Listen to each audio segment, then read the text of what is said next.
Halo, perkenalkan kami dari kelompok 2 kelas A4, peserta Lasar CPNS Angkatan 2 Balai Diklat Keuangan Cimahi.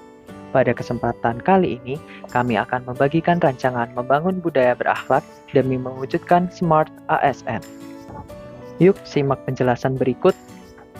Berorientasi pelayanan. Berarti setiap ASN berkomitmen memberikan pelayanan prima demi kepuasan masyarakat. Hal ini dapat diwujudkan dengan yang pertama, menyapa dan memberi salam kepada setiap pemangku kepentingan. Yang kedua, bersikap ramah dan tersenyum manis.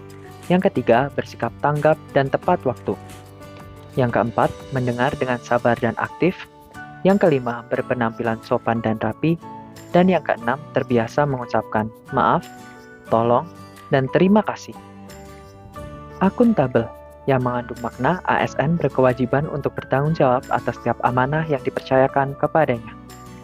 Hal ini diwujudkan dengan yang pertama, datang ke kantor tepat waktu. Yang kedua, menggunakan fasilitas kantor dan barang milik negara dengan efektif dan efisien.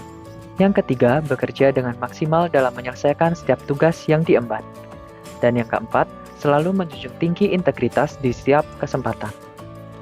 Kompeten, terus belajar dan mengembangkan kapasitas. Untuk mengupayakan budaya kompeten, kita bisa melakukan hal-hal sebagai berikut. Yang pertama, terus-menerus belajar dengan mengikuti diklat dan pelatihan.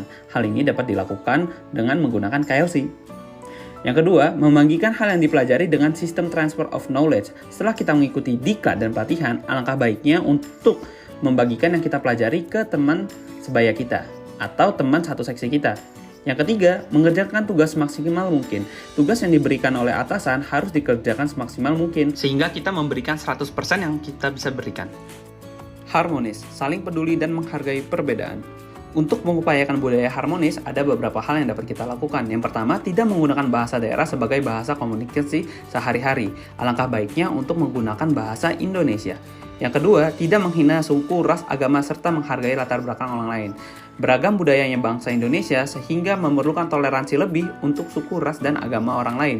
Yang ketiga, menerima kritik dan saran objektif secara lapang data untuk perbaikan bersama. Apabila kita dikritik karena kesalahan kita dan memang itu salah kita, alangkah baiknya untuk menerima kritik tersebut dan dijadikan pelajaran untuk kebaikan ke depannya. Loyal, berdedikasi dan mementingkan kepentingan negara. Untuk mengupayakan budaya loyal, ada beberapa hal yang dapat kita lakukan. Yang pertama, mementingkan kepentingan negara di atas kepentingan pribadi dan golongan. Contohnya saat kebijakan WFH diberlakukan, ada kerjaan rumah yang numpuk, dan ada rapat kantor yang diadakan secara Zoom. Alangkah baiknya untuk mementingkan rapat kantor tersebut dibanding berberes rumah.